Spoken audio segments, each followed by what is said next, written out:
प्रिय भक्तगण, आज हम आपको एक कथा का श्रवण करा रही हूँ जो सुनने मात्र से आपके जीवन में सुख, संपत्ति और धन की वर्षा होगी। तो चलिए कथा को प्रारंभ करते हैं। भगवान शिव माता पार्वती से कहते हैं, अच्छे लोग दुखी क्यों रहते हैं और पापी पाखंडी लोग हमेशा खुश क्यों रहते हैं? इसके 2 कारण हैं। हे देवी, आज दोनों ही कारण मैं आपको आज बताऊंगा। तब माता पार्वती भगवान शिव से पूछती है, हे देवों के देव महादेव, आप ही बताएं कि अच्छे लोग दुखी क्यों रहते हैं और पापी लोग हमेशा खुश क्यों रहते हैं? फिर भगवान शिव कहते हैं, हे देवी, इसे ध्यान से सुने और समझे। मैं एक छोटी सी कहानी के माध्यम से आपको समझाने का प्रयास करूंगा। तो चलिए कहानी प्रारंभ करते हैं। अगर आप यह कहानी सुन रहे हैं तो पूरा सुनिए। इस कथा को आधा अधूरा छोड़कर जाने की गलती मत करिएगा, क्योंकि इस पवित्र कथा को पूरा सुनने से मन चाहा फल की प्राप्ति होगी। इसलिए इस कथा को पूरा सुने। आप शिव भक्त हैं तो भोलेनाथ का अनादर ना करें। एक गांव में एक बीमार महिला रहती थी। उसकी 3 छोटी छोटी बेटियां थीं। उसके पति का जवानी में ही निधन हो गया था।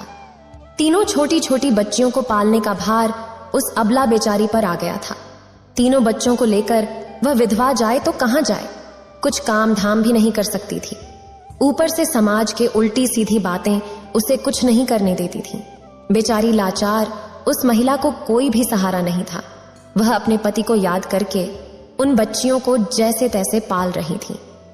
पति के गम में वह बीमार पड़ गई। उसे उन बच्चियों की काफी चिंता थी। किस तरीके से इनका पालन पोषण होगा? इन्हीं बातों को सोच सोचकर एक दिन उसकी तबीयत और ज्यादा बिगड़ गई और लग रहा था कि अब उसका अंतिम समय भी निकट आ गया था। यमराज का एक दूत उस विधवा स्त्री के प्राण लेने के लिए धरती पर आया, लेकिन वहां का नजारा देखकर वो दुविधा में पड़ गया। उसने देखा महिला जमीन पर पड़ी हुई है और उसके आगे पीछे कोई भी नहीं। सिर्फ उसकी 3 बेटियां हैं जो उसके ऊपर सिर रखकर पड़ी हुई हैं और रोए जा रही हैं। वह बच्चियां अपनी मां को रो रो कर जगा रही थीं। यह देखकर उस दूत को दया आ गई। फिर दूत ने सोचा कि इनका पिता तो पहले ही मर चुका है। अगर मैं इसी महिला के प्राण लेकर गया तो ये बच्चियां किसके सहारे रहेंगी?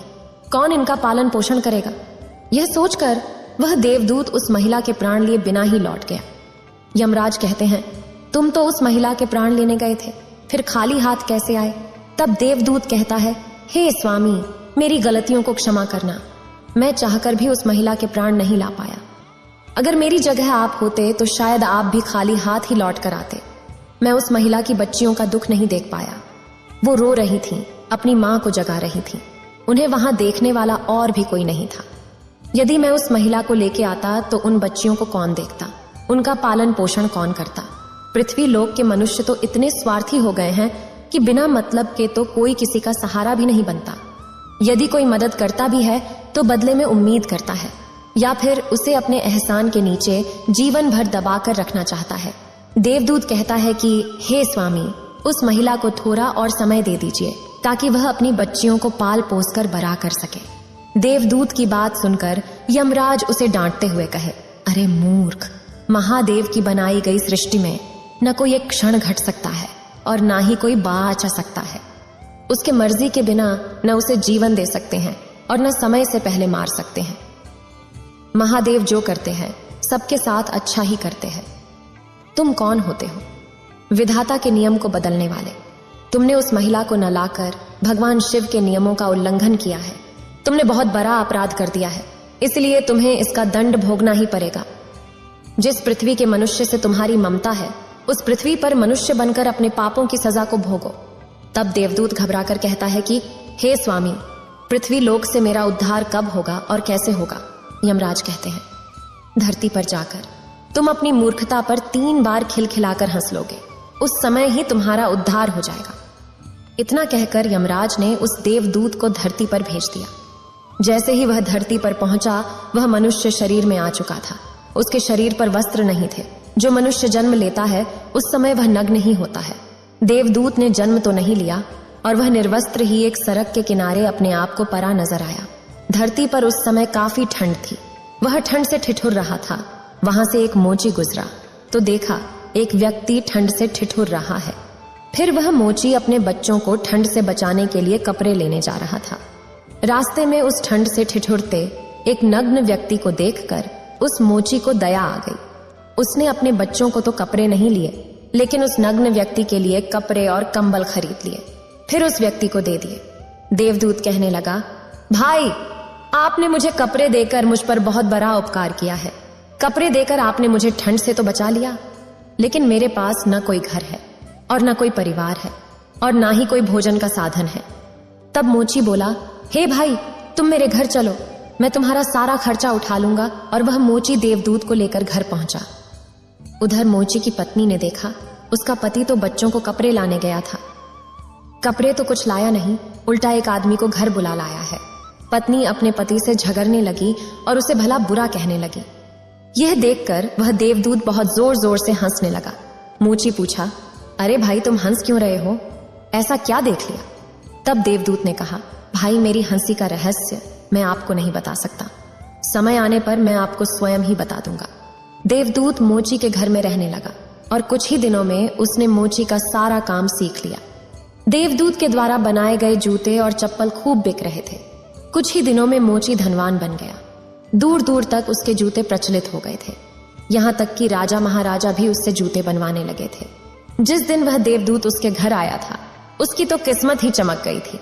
धन की कोई भी कमी नहीं रही। सब कुछ अच्छा चलने लगा। एक दिन की बात है, राजा का एक सैनिक चमड़ा लेकर उस मोची के पास आया और बोला, देखो, हमारे महाराज इसी चमड़े के बने जूते पहनना चाहते हैं। यह चमड़ा बड़ा कीमती है। तुम इससे एक जोड़ी जूते तैयार कर दो और यह चमारा किसी भी कीमत पर खराब नहीं होना चाहिए। इस बात का विशेष ध्यान रखना। इस चमड़े से सिर्फ जूते ही बनने चाहिए। भूल से भी इसकी चप्पल मत बना देना। राजा का सैनिक चमड़ा देकर चला जाता है। उधर मोची ने भी देवदूत को समझाया कि देखो, राजा वाली बात है, इसमें कोई गलती ना करना। चमड़ा भी बहुत कम है, इसलिए चमड़ा खराब नहीं होना चाहिए। जूते ही बनाना। जूते की जगह गलती से चप्पल मत बना देना। अगर गलती हो गई तो कठिन से कठिन सजा मिलेगी। मोची के इतना समझाने के बावजूद भी देवदूत ने चमड़े की चप्पल ही बना दी। चप्पल देखकर मोची की सांसें फूल गईं। वह देवदूत को डांटने लगा, यहाँ तक कि डंडा लेकर उसे मारने के लिए दौड़ा और कहने लगा, अबे मूर्ख, तुझे बार बार समझाया था कि जूते ही बनाना है, लेकिन तूने चप्पल बना दिया। अब राजा हमें छोड़ेगा नहीं, तू भी मरेगा और साथ में मैं भी मारा जाऊंगा।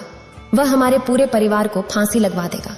मोची को अत्यंत दुखी देखकर देवदूत एकदम से खिलखिलाकर हंसने लगा। फिर मोची बोला, अबे मूर्ख व्यक्ति, काम बिगाड़ कर अब हंस रहा है। वो देखो, जूते लेने राजा का सैनिक आ गया।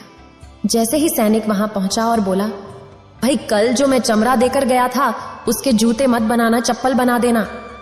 क्योंकि राजा साहब का देहांत हो गया है और यहाँ की प्रथा है कि मरने वाले व्यक्ति को चमड़े की चप्पल पहनाकर अर्थी पर लेटाया जाता है।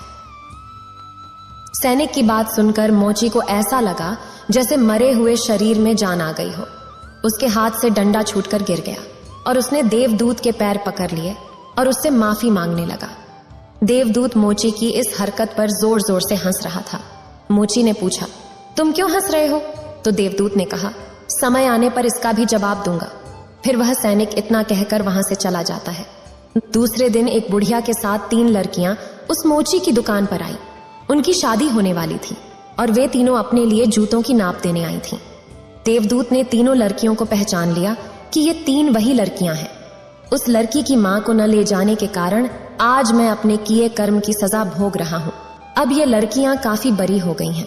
लगता है इस लड़कियां का अच्छे घर में इसकी परवरिश हुई है।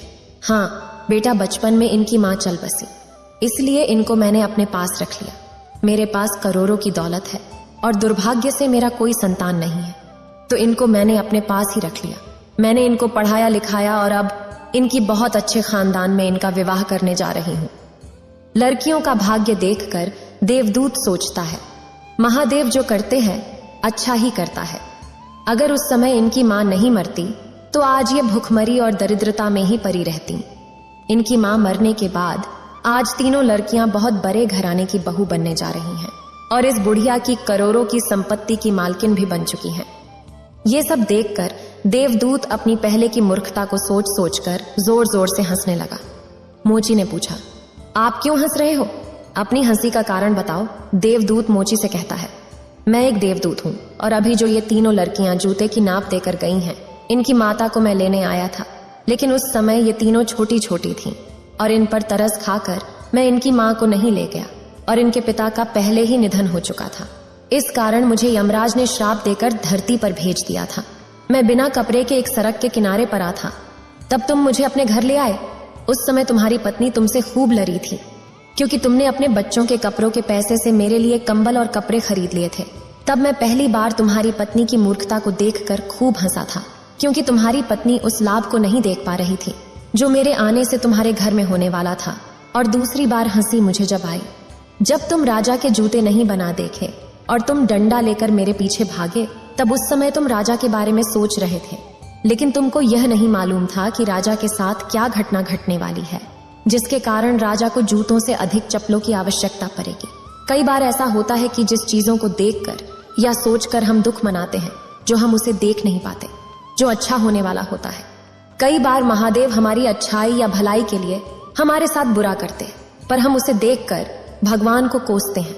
हम उस अच्छे को नहीं देख पाते जो हमारे साथ भविष्य में होने वाला है। कई बार हमारे साथ वर्तमान में अच्छा होता है तो हम बहुत खुश होते हैं, लेकिन हम यह नहीं देख पाते कि भविष्य में क्या होने वाला है। हमारे साथ दो तरह की घटना होती हैं, अच्छी और बुरी, लेकिन हमें हमेशा यह सोचना चाहिए भगवान जो करेगा अच्छा ही करेगा। यह सोचकर आगे बढ़ना चाहिए। अच्छे लोग दुखी इसलिए रहते हैं क्योंकि अच्छे लोगों के साथ बाद में अच्छा होता है, और दूसरा कारण यह है कि अच्छे लोग हमेशा ईश्वर से जुड़े रहते हैं। अंत में देवदूत मोची को सब कुछ समझाकर वापस यमराज के पास चला जाता है। फिर भगवान शिव माता पार्वती से कहते हैं, आज के इस कहानी से आपको समझ में आ गया होगा कि अच्छे लोग दुखी और पापी लोग सुखी क्यों रहते हैं। इतना कहकर भगवान शिव इस कहानी को समाप्त करते हैं। इस वीडियो को बोलते समय कोई त्रुटि हो तो मैं क्षमा चाहती हूँ। उम्मीद है आप सभी को ये वीडियो अच्छी लगी होगी। अगर आप शिव के सच्चे भक्त हैं तो चैनल को सब्सक्राइब